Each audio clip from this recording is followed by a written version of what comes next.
Hola y bienvenidos a Crónicas de una Bibliópata. Yo soy Clau y este es un video podcast en donde hablamos de las adaptaciones que más amamos y de las que más odiamos también. Y el día de hoy les traigo el primer video de una de las series más solicitadas y vistas en este canal, y esta es la segunda temporada de Las Brujas de Mayfair de AMC+.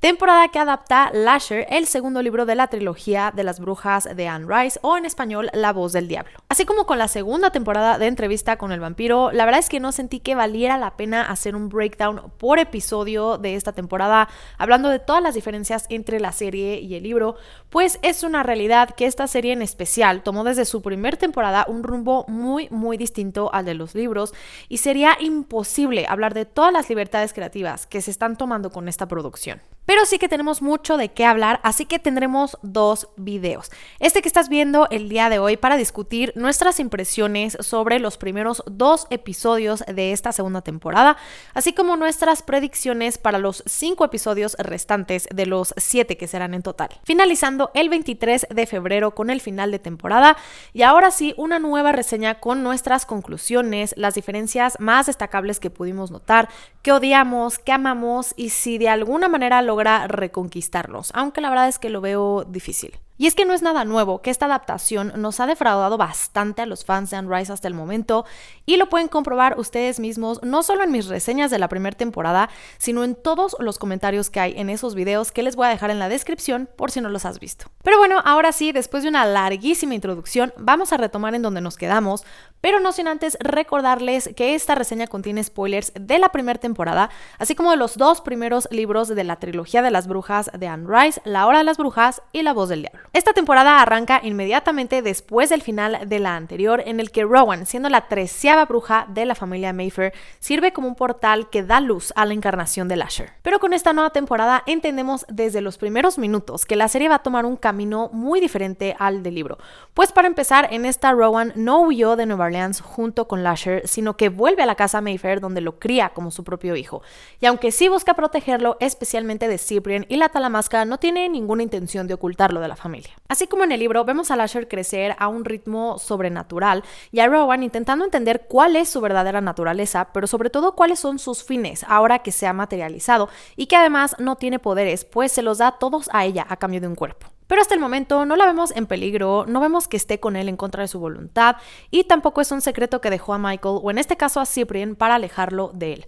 Toda la familia sabe de su existencia y cree que Rowan simplemente está en casa cuidando al ser que, de acuerdo a una profecía, les prometió duplicar el poder de las Mayfair con su regreso en forma humana. Rowan sabe que esto es demasiado bueno para ser verdad y que aún hay mucho por descubrir, pero recordando que es neurocirujana, se deja convencer en un principio por esta teoría y piensa que Lasher podría ayudarla a curar a más pacientes, incrementando sus poderes curativos. A los pocos días de su nacimiento, Lasher pasa de ser un bebé a ser un adolescente, volviéndose cada vez más difícil de controlar y violento contra Rowan, y en un confrontamiento esta logra obtener una muestra de sangre, misma que envía a estudiar con el doctor Sam Larkin. Lark es uno de los nuevos personajes de esta temporada, un médico genetista a quien le pide estudiar el genotipo de Lasher, pues está segura de que no es humano, y aunque en el libro este solo era un colega de Rowan, aquí aparentemente está enamorado de ella. Y hablando de nuevos personajes, también veremos por primera vez a Moira, quien estará representando al personaje de los libros de Mona Mayfair. Y es que según la productora de la serie, esta Spalding, este personaje tendría solo algunos de los atributos de Mona, pero no todos, por lo que le parecía injusto usar el mismo nombre. Omitiendo entre muchos detalles la promiscuidad de Mona, quien en el libro seduce a Michael, un hombre adulto y además el esposo de su prima, a sus tan solo 13 años. Un detalle que no me parece tan fuera de lugar omitir, aunque quizás con un simple aumento de edad hubiera sido más que suficiente para mantener al personaje de Mona. Moira viaja a Nueva Orleans para reunirse con Alicia, su madre, y su hermana menor después de la muerte de su otra hermana Tessa en la primera temporada. Y no solo descubrimos que tiene el poder de leer mentes, excepto cuando escucha música, sino que es la única Mayfair que no cree en la profecía de Lasher. De hecho, su madre le dice que nunca ha respetado el lugar de este en la familia. Y es que aunque Alicia se convence a sí misma de que la muerte de Tessa ayudó con el propósito del renacer de Lasher, Moira busca más respuestas y tiene su propia vendetta contra él, algo que de acuerdo a Albrecht de la Talamasca podría beneficiar a Cyprien si se alía con ella. Y así llegamos a Cyprien, un personaje que fusiona a los personajes del libro Michael y Aaron Leitner, y a quien vemos espiar a Rowan, pues claramente este la sigue queriendo y busca salvarla de Lasher, mientras él mismo atraviesa su propio conflicto con la Talamasca, pues sabe que quieren capturar a Lasher, pero la verdad es que no conoce cuáles son sus verdaderas intenciones. Y finalmente no nos podemos olvidar de Cortland, a quien Rowan transformó en una estatua en el final de la primera temporada y quien pasa estos primeros 2 episodios en una especie de purgatorio donde veremos por primera vez a su padre Julian, de quien aún sabemos poco en la serie, pero que es sin duda un personaje bastante relevante en el libro y en la historia de la familia. Con esto hemos mencionado a los personajes que son y serán seguramente los más relevantes a lo largo de esta temporada y en quienes, como era de esperarse, ya pudimos ver bastantes cambios. Sin embargo, también pude detectar algunas similitudes en la trama que me hacen creer que podríamos tener una temporada un poquito más fiel que la anterior. Entonces, ¿qué sí que no podríamos estar viendo? Y ojo, porque si no has leído el libro, aquí es donde las cosas se empiezan a poner raras. En el libro, Rowan huye de Nueva Orleans junto con Lasher para protegerlo y para estudiarlo. Sin embargo, termina siendo básicamente secuestrada por él, quien la somete a constantes abusos que culminan en un par de embarazos que pierde apenas sobreviviendo, hasta un tercero que finalmente resulta ser exitoso, entre comillas, pero de eso más adelante. Y así pasa básicamente todo el libro. Sin embargo, esto le restaba protagonismo al personaje de Alessandra Daddario, además del rol de heroína que suponemos que la serie quiso mantener.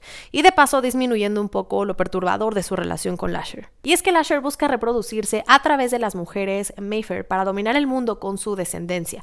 Y así comienza esta cacería para ver cuál de estas mujeres es capaz de gestar a un bebé suyo. Sin embargo, y para su sorpresa, todas mueren a instantes de tener relaciones con él de una hemorragia uterina, a excepción de Rowan, quien, como les comentaba, sobrevive en numerosas ocasiones, pero debido a sus poderes, ya que comparte los mismos cromosomas con Lasher. Aunque a diferencia del libro, Rowan no está embarazada y no sabemos si lo volverá a estar a lo largo de la serie, Lasher menciona haber soñado con una niña, quien imagino que podría ser Emaleth, la hija o el primer Taltos que finalmente logra tener con Rowan después de varios intentos. La serie aparentemente sí quiere abordar la misma trama del libro, pero la sobresimplifica. Por ejemplo, haciendo referencia a las intenciones de Lasher con Rowan cuando éste intenta darle un beso, pero Rowan se niega y la situación no escala más. Sin embargo, conforme Lasher crece y alcanza la madurez, se empieza a sentir atraído por el aroma de otras mujeres Mayfair, llevando a casa a su primer víctima, quien muere precisamente de una hemorragia. Con esta primera víctima, seguida por Gifford y Alice Mayfair, podemos asegurar que la serie sí va por ese rumbo.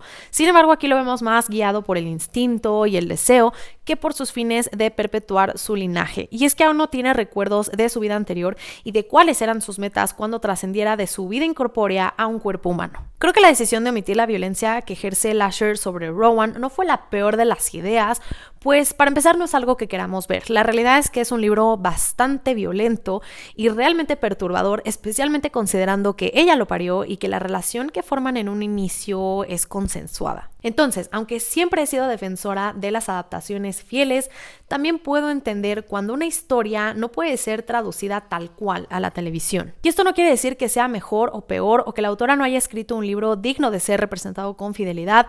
Simplemente con esto confirmo que hay historias que están hechas para permanecer en papel y no para necesariamente ser llevadas a la pantalla. Y creo que esto es un gran ejemplo de esto. Pero en otros temas, aunque sí creo que esta va a ser la trama central de la temporada, también tengo otras predicciones de lo que podríamos estar viendo. Por ejemplo, quizás un triángulo amoroso entre Cyprien, Larkin y Rowan, a Lasher ir tras Moira, quien es la Mayfair más compatible con él, pues es producto de matrimonios entre miembros consanguíneos. Quizás también el primer crossover con la serie de entrevista con el vampiro, la juventud de Julian y su rol dentro de la familia y por supuesto la muerte de muchas brujas más. Pero por otro lado, podemos estar 100% seguros de que habrá muchísimas exclusiones, empezando por personajes como Beatrice y Evelyn Mayfair, Eric Stolov y Yuri de la Talamasca, así como una versión muy condensada de la historia de Lasher, que es verdaderamente compleja, con saltos al pasado, viajes a Escocia, iglesias, religiones, reyes, y en la que hasta Ana Bolena, sí, la Ana Bolena, aunque no es un personaje directo dentro de la narrativa, tiene su propia conexión con él. Entonces creo que esta nueva temporada nos va a dar una versión muy resumida del libro, sin necesariamente desviarse demasiado de la trama como lo hicieron con la anterior, pero sí haciéndola un poquito más apta y digerible para la televisión. Ahora cuéntame tú en los comentarios cuáles son tus expectativas de esta temporada y si crees que puedan arreglar un poco el desastre que hicieron con la primera. Gracias por acompañarme el día de hoy. No olvides dejar tu like, suscribirte al canal y que me puedes encontrar en Spotify, en YouTube y en Instagram como Crónicas de una Bibliópata. Nos vemos pronto. Bye.